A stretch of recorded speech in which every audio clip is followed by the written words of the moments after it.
Good evening, everyone. I call the Tuesday, August 29th, 2023 Peninsula School District Board of Directors meeting to order. Will you please stand and join me in the Pledge of Allegiance? I pledge allegiance to the flag of the United States of America and to the republic for which it stands, one nation, under God, indivisible, with liberty and justice for all. Thank you. Okay, moving on to the approval of the agenda. Is there any discussion prior to the vote? Is there a motion to approve the agenda? So moved. Is there a second? Second. It's been moved by David and seconded by Lori. All in favor say aye. Aye. The motion is carried. The agenda is approved. We'll roll into comments from the community. We only have a couple tonight, so please be aware of our guidelines for public comment. I will call your name and please come to the podium and state your first and last name, and you will have 3 minutes to speak. Please keep an eye on the timer as well, as we will cut you off right at 3 minutes. And anything that you don't get in public comment within your 3 minutes, know that you can always email the board your information as well. So first up this evening, we have Kathy Hobbs.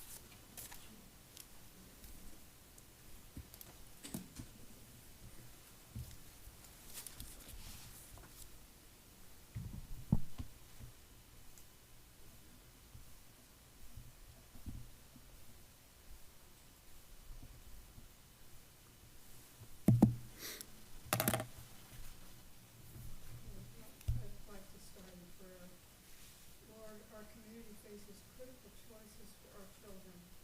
Please give us wisdom to understand today's social issues and courage to respond in love and truth. Thank you. Should I repeat that prayer? No, please just go Yeah. ahead. Thank you. The UCLA School of Law published a study on our transgender population last year.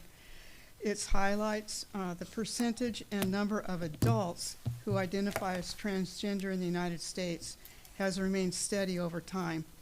But nearly 1 in 5 people who identify as transgender are ages 13 to 17, and it's our school kids.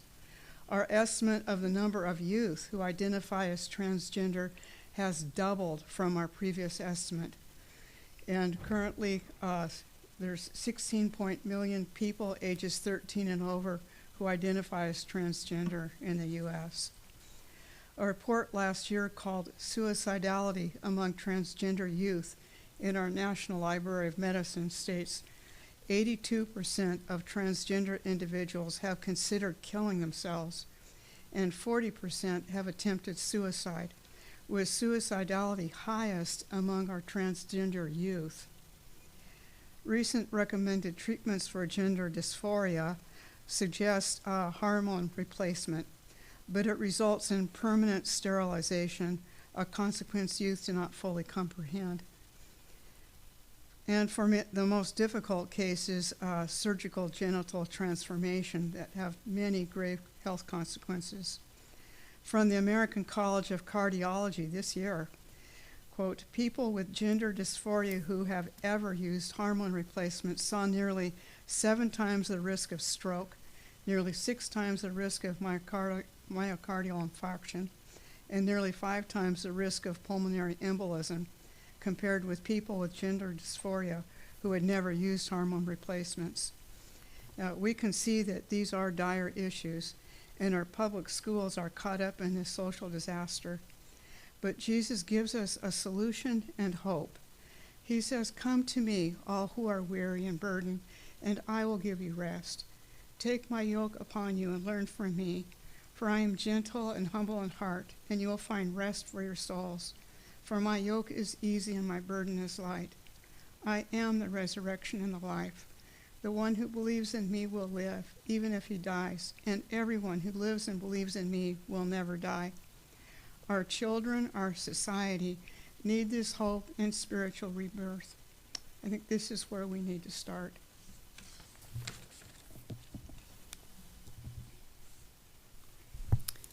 Thank you. Next up, we have Diane Nelson.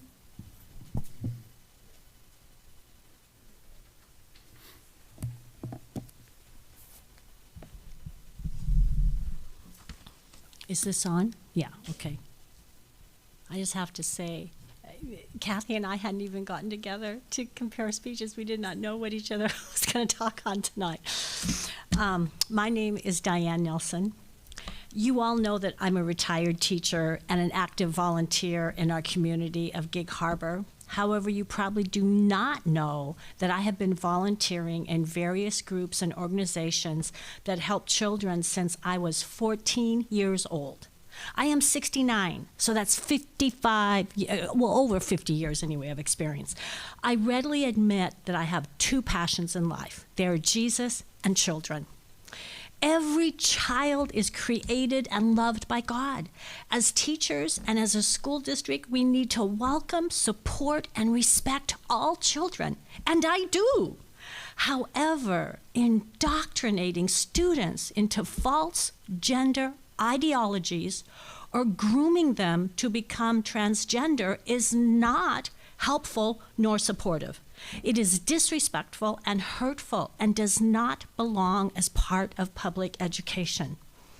Gender dysphoria is a medical condition and it needs to be treated with compassionate care. We know that middle school years especially can be a time of identity struggles. However, affirming children with the belief that they were born into a wrong body or giving them puberty blockers which stunt brain growth as well as bone growth and density, or performing surgeries that permanently mutilate their bodies and often create painful, lifelong medical conditions are not compassionate things to do. Children need to be protected.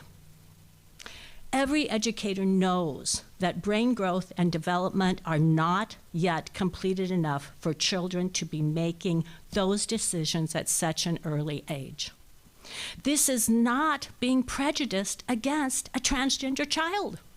Schools have no right nor responsibility to groom children to be transgender. If a parent chooses to do so, that is their right. But we do not need to teach false gender ideologies to further confuse our children in order to support transgender children. We support them the same way that we do all children, by providing excellence in education and creating classroom and school climates where all students are respected, cared for, and supported in academic learning. Social and emotional learning should not include things that are harmful to developing children. Finally, to say that we need to support transgender students by supporting that lifestyle would be as harmful as saying, we want to support students who are using drugs and alcohol by telling them if they think their bodies needs drug and alcohol, then just do it. It's fine. Do it if it feels right to you. That would be wrong at every level, and so is encouraging transgendering among children. Thank you for listening. Okay, that is it for public comments this evening. We will roll on to item 5, the consent agenda. Is there any discussion prior to the vote? Is there a motion to approve the consent agenda? Move to approve the consent agenda. Is there a second? I'll second. It's been moved by Lori and seconded by Chuck. All in favor say aye. Aye. The motion is carried. The consent agenda is approved. Our report this evening is going to be on our summer learning, and Dan Gregory is here to report about that. Thank you, President Wimberly, and thank you, Board and Superintendent Barr, for having us this evening. So that we are minding our time, I'm going to ask the other individuals who are presenting to come up and join me, because we are going to transition so we're most efficient with our time this evening. We're going to try to stick to our 3 minutes per speaker as well. Thank you, Tanya. That was going to be my next question. So thank you for having us. Yes, we are coming out of summer, but it's not like we didn't get a lot done during summer. We had quite a bit going on, and we are so happy to have the opportunity to share a little of that with you today. So the 4 people behind me are going to share some highlights from each of the programs for which they had responsibility. We did serve students at all levels this summer. Extended school year, we'll talk a little bit about that, and that hit students at all levels. Elementary, we had our Summer Boost program and Summer Soar program, and Jamie Croft is going to speak to you about those. Middle school Summer Surge was something new that we tried this year, and MJ Perryman from Harbor Ridge is going to speak to you a little bit about that. And then we had multiple things going on for high school students' credit recovery. Mandy Swainston will speak to that. James Cantonwine will speak about West Sound Tech Summer Academy. And then I'll hit on those last two other opportunities there, the 50 for 50 and the online learning opportunities. ESY is extended school year, and I have to thank Kathy McCutcheon, especially Kathy McCutcheon from our Student Services Office, who did most of that leadership work for ESY this year under Jana Rush's guidance. But ESY, you can see the purpose up there. I can't see it from my angle, so I'm going to move around. ESY is really for our students with disabilities who would suffer significant loss during summer if their services had not been continued. And so this really allows us to not have a gap develop that we might later have to close. I kind of go down to the bottom there, and when we think about this, a lot of those services that they're offered are around communications, occupational therapy, or physical therapy. And when we talk about communications, we're more than likely talking about our speech language pathologists and their work with children. Looking at the numbers, preschool, Harbor Heights was busy with ESY. They had 3 different programs going on there. The preschool program served 2 students. The elementary resource program served another 7 students, and the elementary options program, again, our more significantly impacted students, we had 5 students served there. At the high school level, we had a continuation for 5 of our ET&T students, and that was held at Peninsula High School. And then our community transition program students, those students ages 18 to 21 that we see out in the community, and we saw several of them at our event yesterday. We served 13 of those students over the summer through our ESY program. So just again, very supportive through our student services group of making sure that those students didn't suffer any kind of significant loss, and they did a wonderful job with that. And on that note, we're going to move right on to elementary. Jamie. I don't know if you want to give me that. Good evening, members of the board, Superintendent Barr. It's great to see you. I'm Jamie Croft, your multilingual program coordinator, but this year I got to take on elementary summer school. So we had 2 programs. One, Summer Soar, was out at Evergreen, and then for our Harbor kiddos, they were also at Harbor Heights. Very busy building. We wanted to plan something that was in conjunction with our strategic plan and our K-3 literacy proficiency goals. So with that, we took a look at our kinder, 1st, 2nd, and 3rd grade DIBELS and iReady data and drilled into those kids that were in the intensive categories. And then we did some inviting and figuring out which kids would benefit from 3 weeks of really targeted literacy instruction with the hopes to send them to their next grade level with some significant growth. We were also inspired by the outdoor learning opportunities we're seeing in our TK program, and we really wanted it to feel like an engaging summer experience, not sitting inside doing worksheets. We wanted the kids to have targeted literacy, but also outdoor learning at the same time. Okay, let's see if I can do this without it going away. Here we go. So again, that was our objective, is to really focus on literacy.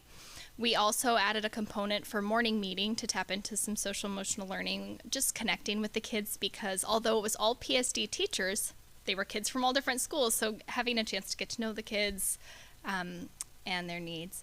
We had a pretty great turnout. We had almost 100 kids at the Boost at Harbor Heights and almost 70 at Evergreen. All of the teachers did a pre and post DIBELS diagnostic because there is some time from when they left us till July, and we really want to know exactly what skills. For example, we had a group of kindergarten students who really needed to work on their letter name fluency, so that's what we drilled down into. We were very, very specific. 98% of our kids showed significant growth. I do want to say, I think the real data is going to be this fall. When they come back and they take their DIBELS and their iReady again, I want to examine spring to fall, because we want to see, was there a lack of slide, hopefully, and hopefully significant growth. Teachers, I surveyed them when we were all done, and overwhelming response was being outside with these kids was fantastic. They were so engaged. They were so into it because it's exactly what they needed. Seeing the older kids doing a really engaging read aloud outside every morning, and the little ones, they had to turn over rocks to find the letter names and match with their buddy, and it was just so fun to watch. And our successes, again, we really use the PSD curricular resources, that pathways document. It's so simple. Here they are in Dibbles. Here's the pathways materials. So the teachers were able to jump right in. It was very data-driven. Again, the outdoor learning component. If I had to pick a challenge, I would say there's a lot of programs that we did. And so I think in planning, it would be stellar to have some standard operating procedures in place, because we're calling on so many departments in the summer: HR, transportation, food service, health service, everyone, all hands on deck. So having a standardized way of hiring folks, a standardized way of getting transportation dialed in. It was really helpful to have a health tech at every building, because we had some health concerns. We had a safe person there to take care of it. So really making sure we can procedure that out and have it on paper, I think would be beneficial moving forward. And then some dreams for next year. Like I said, I really want to monitor that data. I already have a little group. My spreadsheet's ready. I'm just waiting for that fall data to put in there to examine growth. Of course, you all know that I'm really interested in more outdoor learning options, especially exploring how we can be readers outside. And then really looking at our data, we have that gap, like everybody does, between 5th and 6th grade. So I was kind of dreaming about a jump start to middle school idea for some of our kids in the future. And that was elementary. Hi, I'm MJ Perryman. I work at Harbor Ridge. I teach math there, and I had the exciting opportunity to be a coordinator for middle school summer surge. We tied our goals to the strategic plan. We were looking for growth academically, looking for kids to work on projects and things outside, just like what Jamie was talking about. And then to build that kind of safe environment with us, with a small group where they felt safe to make mistakes and work together with new people, which middle school, it took a little time because they are middle schoolers whose brains are not fully all functioning. But by the end, there were so many great friendships made with across schools. The kids didn't want the program to end. They were excited. So I've heard a lot of positive feedback in that way. So data-wise, it being the first year, we don't have anything to compare to last year. But in talking to middle school teachers and the students that were identified were, for the most part, 2 grade levels below standard, some even more below. So we wanted to focus on math and reading, but we also wanted to have some fun along the way. So we had 31 students enrolled. On an average day, there was 25 to 28 students. We worked on their math fact fluency. So as a math teacher in middle school, that's something I see as a big issue. A lot of students come and they don't have those facts memorized, and some of them are unsure how to even think about how to get those math facts on paper. And so we worked on, we gave them all 12 by 12 multiplication charts, and we worked on strategies. How do I remember my 9s, or how do I remember my 6s? And we practiced them. And if you have the handout, it shows that we were having them track their growth. So they figured out how many they could do on the whole page at the start of the program and at the end of the program. And at the beginning of the program, many students couldn't complete the entire chart in 8 minutes. But by the end, you can see on that one, I believe, is the one that the student could then complete the whole thing in 4.5 minutes. So that's a big growth, and the confidence boost. They were bragging to their friends that they had made. Look what I got, you know, and which is great to see. And then in the literacy, we worked on informational text, which is an area where students need a little more practice. And so we found articles and readings, videos to go along with them to keep them interested. And they practiced reading a text on Monday. They read the same one over the course of the week. And they got to see how much their fluency increased over that week. And then the next week, they may have bumped up a level, or they may have stayed at the same level, but they got a new reading the next week. And on top of that, we talked about the strategy for incorporating your question and your answer and reading, how do we find the answer in the text, and then how do we write a complete sentence, and worked on that quite a bit. So successes and celebrations, seeing these students get excited about learning was just fascinating and just a fabulous thing to see. Listening to them talk to other students about how they've accomplished new things, and I couldn't do that before and now I can, and being excited. Hopefully this excitement goes into the school year. Positive feedback from students and parents and other teachers. We had several parents stay after on the last day, like, what can I do in between now and the start of the school year to keep this going? And then the outdoor learning was one of their favorite times of the day. Just getting to have that social time with their new peers, do learning games outside. So our hopes for next year would be to give more students the opportunity to join the program and inspire more students to get excited about learning and feel confident that they have the abilities to be successful learners.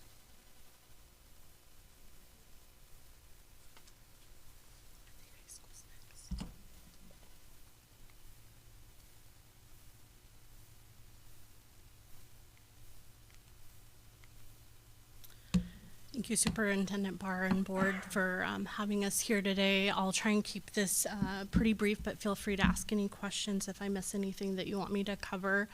High school credit recovery focuses our high school students that have taken classes and not passed that. Typically, it's a year-long class like math or English or history, and maybe they didn't pass one semester, and so it's best for them to come in during the summer and just focus on the most important standards, and so the teachers go through and find the most critical ones to cover in a 3-week period of time. So it's kind of designed just for those students that have taken the class and not passed. Our focus for matching with our strategic plan was academic excellence and innovation, and just recognizing that a lot of times the students that are coming to us during the summer aren't exactly excited to be there. And so being innovative and creative and engaging, the classes are about 2 hours as opposed to the typical high school class of being an hour. And so got to keep them engaged and moving forward. For credit recovery, we had about 100 students that attended. We had a different setup this year. Typically, students would come in, they would have one class for 2 hours, and then they would go to a camp for fun, not for credit. We had art, PE, esports, so video games. This year, we wanted to maximize the number of credits that students could earn, and so there was interest in a survey that I had done with students last year to be able to take a second course instead of doing a camp.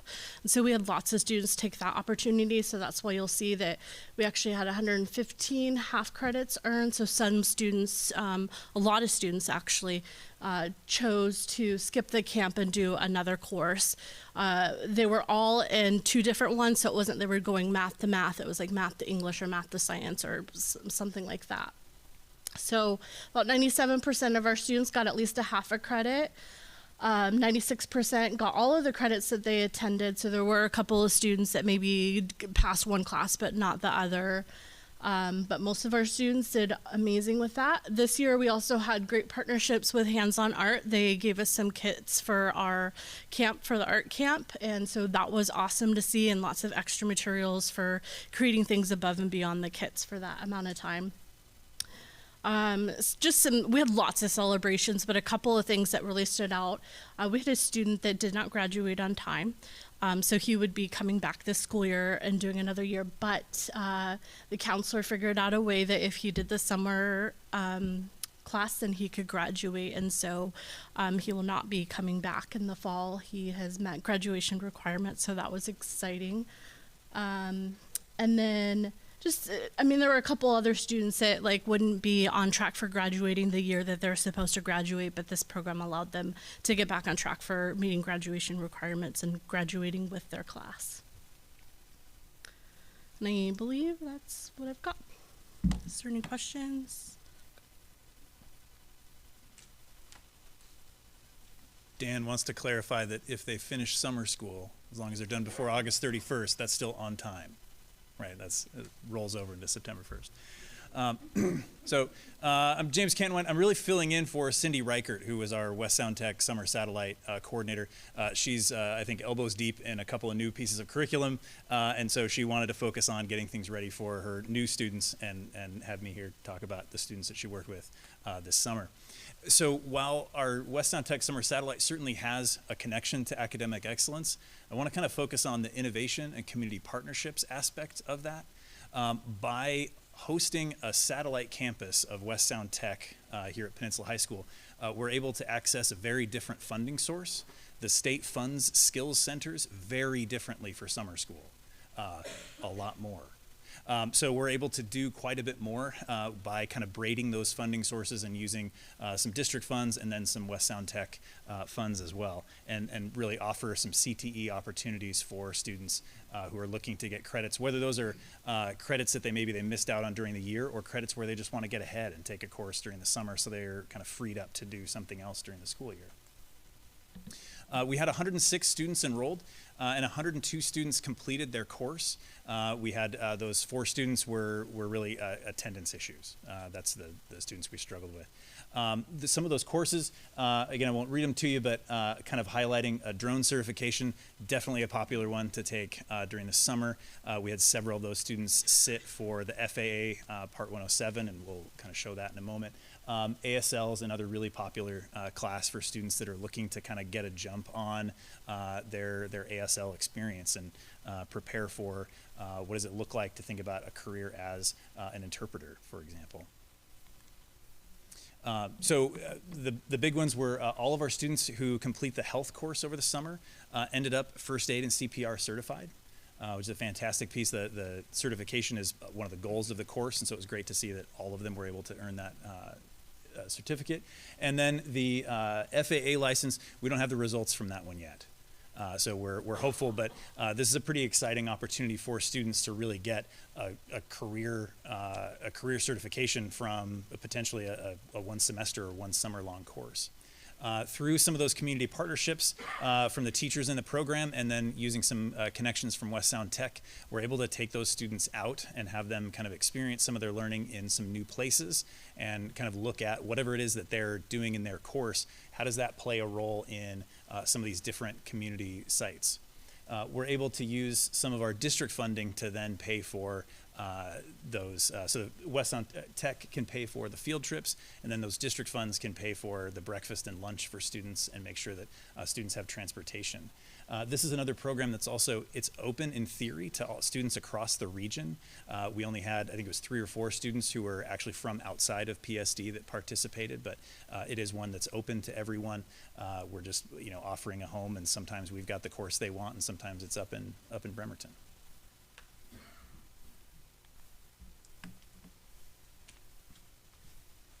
Okay, thank you, team. The last 2 programs are mine. They're high school-oriented programs. The first one is 50 for 50.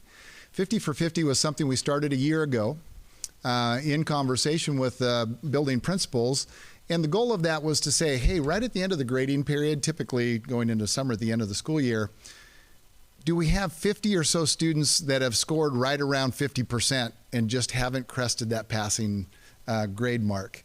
And if so, can we bring them in for 4 or 5 days, zero in on some competency on some of the standards where they were falling short, so that that grade doesn't have to go in the grade book as an F, it can go in as a passing grade. The focus has been primarily on 9th and 10th graders. Initially, it was 9th graders, really targeted at that 9th grade on time to graduate. As we did it last year for the first time, it expanded to 10th and others, and so we created that opportunity. But it really is focused on 9th grade on time to graduate, overall graduation rates. It is innovative how we went around it, and this year it was entirely grant funded, which was kind of hits that fiscal responsibility piece. The data looks like this. At Gig Harbor, we had 20 students who were invited, 19 showed up, and all 19 of those students captured a half a credit where they might otherwise not have. Henderson Bay had similar numbers. 29 were targeted, 19 of those committed to doing that, and 16 of those were able to save that half credit. And at Peninsula High School, I was there today, and Jenny Bies said, I got all 50. It's called 50 for 50, so I had to get 50 credits. And so they produced 50 credits there. That's 83 students who otherwise would have been behind another half credit. And you can see the majority of those, well, the highest number fell in English, but we really focused on the core subject areas of math, science, English, and social studies. So we felt like that continued to be a positive thing for us, rescuing those credits, especially when it's all grant funded. The other program I'll talk briefly about is our online summer learning opportunities. We offered online half-credit courses in both health, PE, and CCFE, College, Career, and Financial Exploration. Those are grad requirements, and the reason we do that is it gives students an opportunity to knock those requirements out over the summer, which opens up their schedules as they go back to school the following year. So it really, in that core 24, there are ways to chip away at that core 24 and give students more opportunities for electives, including electives in advanced and AP courses. Again, academic excellence, trying to personalize and reflect the unique learning needs of each student. It is innovative. And on fiscal responsibility, you know, during COVID, we did away with all fees. This is something that we dipped our toe back in, and we made this a fee-based opportunity, and we charged $150 per course. Our high school principals, when we met on this, they said, what about students that can't afford it? Which I really appreciated the question. I don't know if you're aware, but we do have Invest Ed funds, which are funds that come to the district and are split up mostly amongst secondary schools, and it's there for us to provide the opportunity for students who can't afford it. So we made sure that happened as well. When we look at the data, we had 39 students registered for health, 35 of those passed. The other 4 that are currently incompletes, as James referred to in health, it's a state requirement in Washington that students must be certified in first aid and CPR to earn that health credit. So those 4 that are hanging out there, they just need to do their first aid CPR and turn that in. In college, career, financial exploration, we had 37 sign up, 34 earn credit. 3 of them got into it and really didn't engage, and we withdrew them before it went too far, because we didn't want to have them hang around and end up with an F on their transcript. So if they weren't engaging, let's cut it off and withdraw. One of them actually traveled to Australia, so I think she thought that was probably more engaging than doing an online course. And then in PE, we had 44 register and 43 passed. We just had 1 that did not engage enough to do the work necessary to pass. So again, there's 118 half credits earned through the online program this summer. And again, that was fee-based, so we wanted to make sure we were fiscally responsible about that as well. So thank you for your time and support, and we just need to know if you have any questions. We're done here. No, just thank you for all you did, putting that time. Great. Actually, I do have one question. Yeah, go for it. Just one quick question. If a student wants the course but can't afford it, how is it known to the student that there's the funding? You know, what drives that process? So it starts with our counselors, because our counselors know who needs the course and they know who's inquired about the course. And the fact that we've done it without a fee in the past, it was aware to families were aware of that. So we really had our counselors kind of pursue that. They also, students who are on free and reduced lunch, the information that gets passed out about that is very limited, but counselors are the ones that have access to that, and their connection with their students allowed them to really do that outreach.